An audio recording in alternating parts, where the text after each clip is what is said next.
దూడను నివారించకూడదు.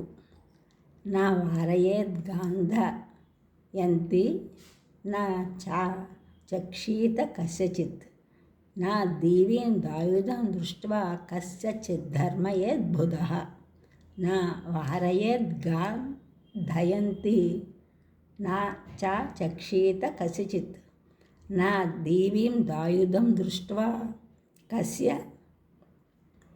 చిద్ధర్మయేద్బుధః. నీరు త్రాగుతున్నప్పుడు ఆవును, పాలు కుడుస్తున్నప్పుడు దూడను నివారించకూడదు. అలా చేయడం పాపం. పాలు తీసేటప్పుడు మాత్రమే దూడను నివారించవచ్చును. ఇతరుల దూడలు పాలు కుడుస్తున్నప్పుడు ఆ విషయం వారికి చెప్పకూడదు. అది కూడా పాపమే.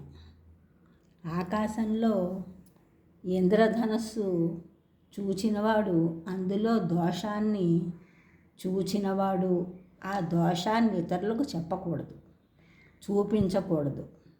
ప్రకృతి వైపరీత్యాలు ఏర్పడే సందర్భంలో ఇంద్రధనస్సు ఒక విధంగా ఏర్పడుతుందని శాస్త్రజ్ఞులు చెబుతారు.